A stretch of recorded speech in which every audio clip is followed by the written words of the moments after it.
Hi everyone, I am the Beardy Red Viking and I have finally returned to YouTube after a few months of absence. I know you've all missed me terribly.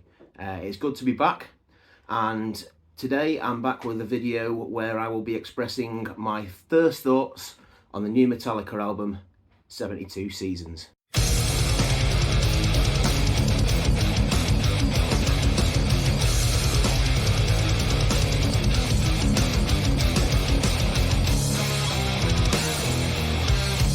Right, so as I say, I'm going to be talking today about the new Metallica album. You might have heard it was on its way. It was announced back in November of last year alongside the lead single, Lux Eterna.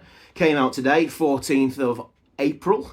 And just going to talk a little bit about it, tell you what my first thoughts on it, and also talk about the listening party which I went to last night at my local cinema.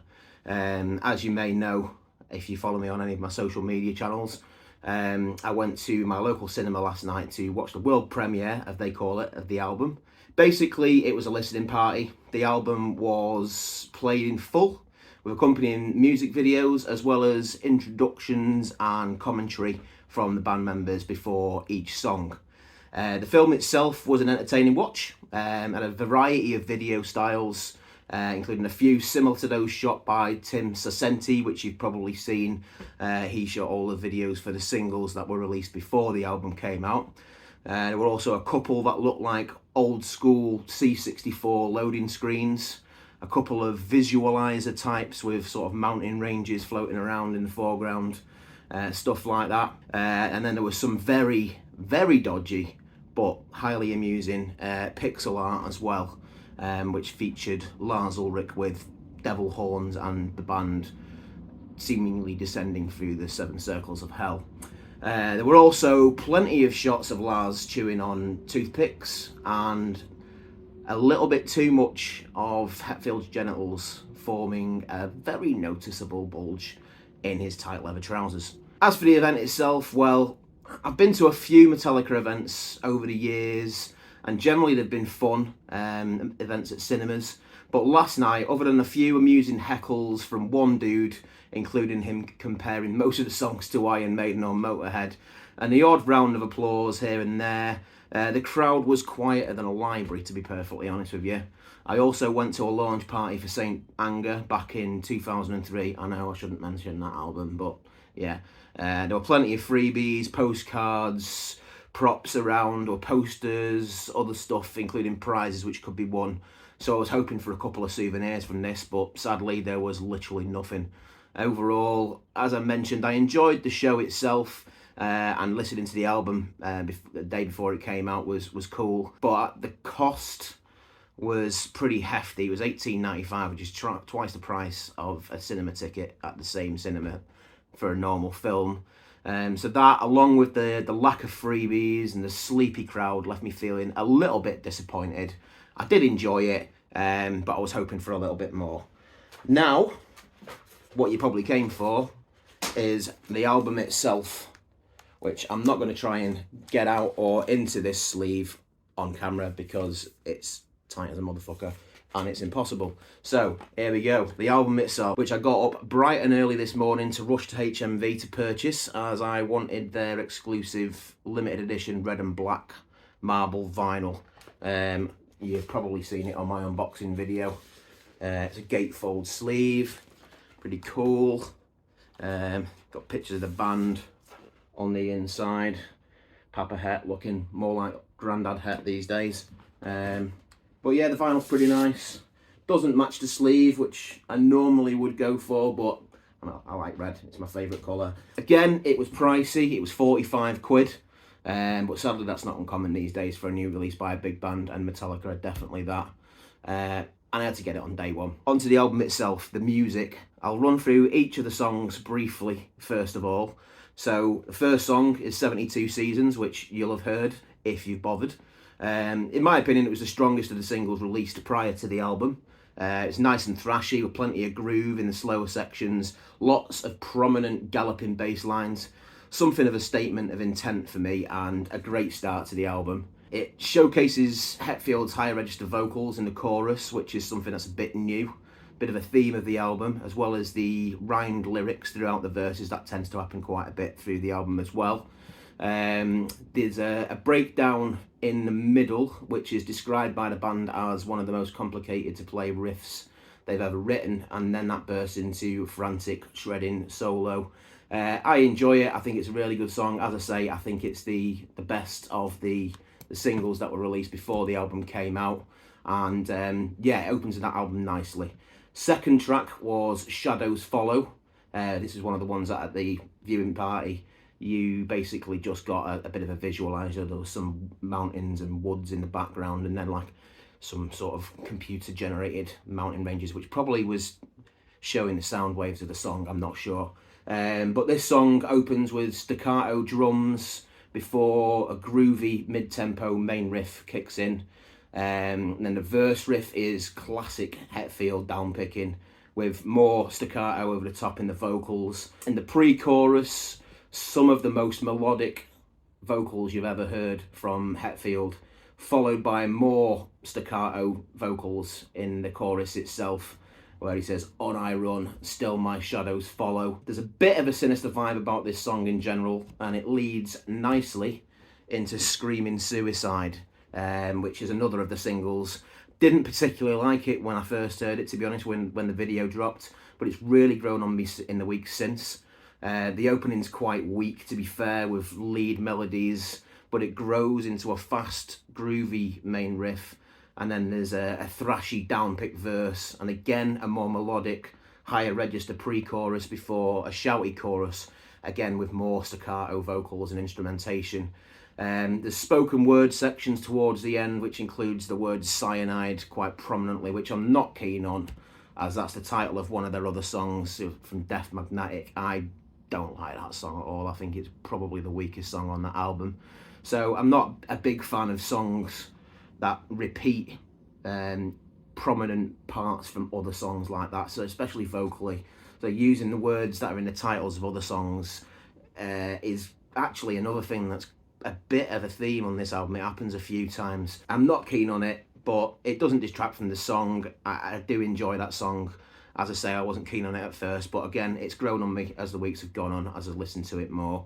I've been blasting it quite a bit, the new music, while I've been doing my recovery from my back injury, which a few of you might know about. Injured myself in January, which is one of the reasons why I've not been on here for a while. So yeah, I've been blasting these tunes quite a bit in that time, and obviously now the album's dropped, I get to digest it all in the context of the album as well.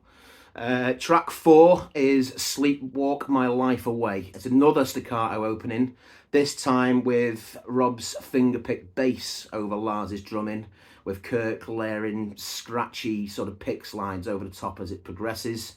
And it goes into a mid-tempo, groovy riff during the verse, and most of the riffs throughout the song have got a bit of a Black Sabbath vibe about them, to be honest, mixed with sort of Black Album era Metallica. Quite simplistic in terms of its structure, but it works well. It's a good song. Pre-chorus again has the vocals at a higher register than you might be used to hearing Hetfield. It's probably Hetfield's most melodic vocals that he's ever done, to be honest, or certainly getting there. There's some others on this album which are probably approaching the same level, or maybe even beating it, but yeah. The next track is You Must Burn, track 5. Again, the opening riff is quite Sabbathy before it evolves into more of a chuggy sort of stomping riff for the verse. The lyrics are themed around a witch hunt and a bit of sort of self-introspection. There's an interesting phaser effect over the vocals towards the end before the final chorus, and it's a slower number. The last couple, like this, the previous song and this one, bit of a plodding sort of pace before picking the pace back up for the end of side B, which is Luck to Turner, track 6. Now, you'll have heard this one. Had a bit of a mixed reaction, as most Metallica stuff does. It was the first of the singles. It was released in November without any notice. It's a new wave of British heavy metal style 3-minute ripper.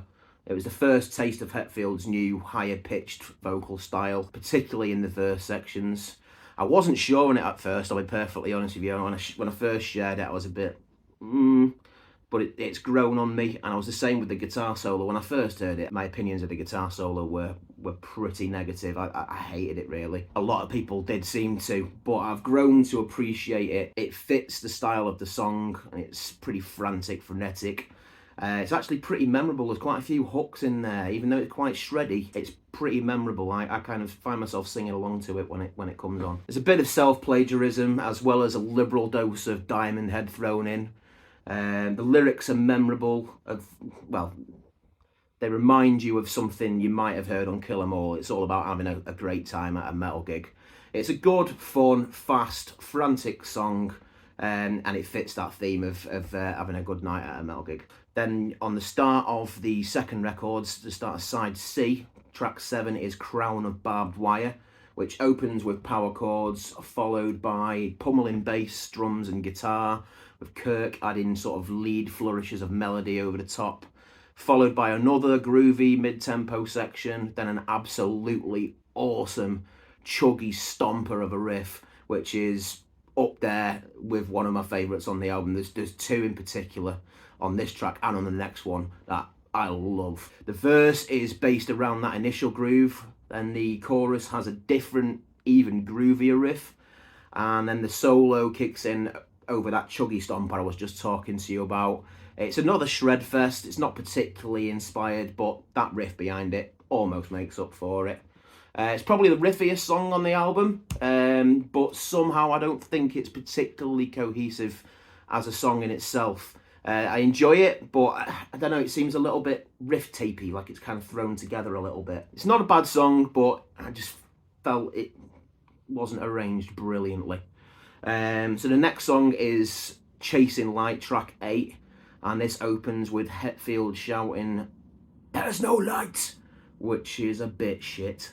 And then the opening instrumentation is kind of uninspiring before breaking into probably my favourite riff on the whole album, possibly one of the best riffs Metallica have come out with since the 80s. It's quite a long riff, repeats a couple of times, really groovy. The verse comes in over the groove, and then the chorus riff is another classic Hetfield down-picked thrasher. The vocals are a call and response on the chorus, shouted and then screeched. It's "Chase the light," and then "Lean on me" in a really high-pitched vocal. Then back into the monster riff, as well as a couple of other groovers behind the guitar solo as well. It's definitely one of the best guitar solos on the album. It's another riffy song, but overall I'd say this is a lot better song than Crown of Barbed Wire. Next up is If Darkness Had a Sun, the final of the 4 singles which came out prior to the album. It's the one that I liked the least initially, and probably still is, even though again it has grown on me, and it features a proper dig it riff that reminds me a lot of Eye of the Beholder, which is one of my favourites from the Justice album, so you'd think it would be a favourite. I do like it. I'd say it's one of the stronger songs on the album. It's the weaker of the 4 singles, in my opinion, but I've got to be honest, it's a good album.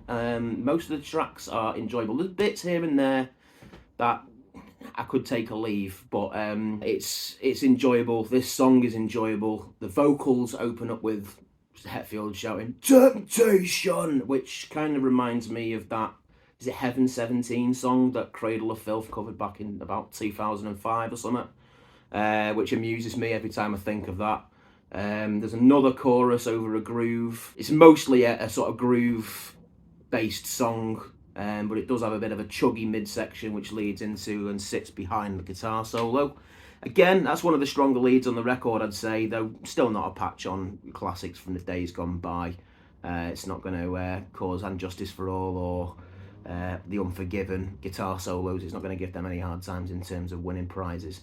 But it's one of the better leads on the album. Hammett does still love that wah pedal a bit too much, but no one's going to be surprised by that. It's a fitting end to side C, I would say, and then we go into side D, so the final side, and the first track on that, track 10, is Too Far Gone, and that opens with a pull-off riff, then another fast-paced down picker, Stays thrashy through the verse with sort of triplet picking, and then there's a very poppy, very hooky chorus, followed by a pretty naff lead guitar break, to be perfectly honest with you.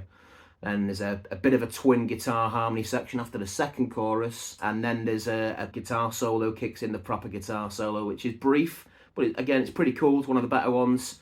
And it's, yeah, I'd say it's a strong opening to the final side of the album before we go into track 11, which is Room of Mirrors, which again we got a sort of staccato opening to, got staccato rhythm on the drums, with a guitar melody followed by a hammer-on, pull-off kind of groovy riff, which forms the verse. Again, there's a thrashy pre-chorus, which goes into a bit of a stomper for the chorus itself. You'll get used to my descriptions of riffs, and you probably know what I mean anyway. Unusually, the song title actually forms the verses on this one rather than the chorus, which you don't normally find. You usually find that, you know, if the words that are the name of the song are in the song, it's usually in the chorus. In this particular one, they're in the verses. There's another sort of more melodic guitar solo rather than the shredders that there are in a lot of these songs, and then it goes back into a groove before another twin guitar harmony part, which is definitely a theme of side D. There's a lot of that. After that, it goes back into the chorus, and then the guitar harmony part returns and builds to a crescendo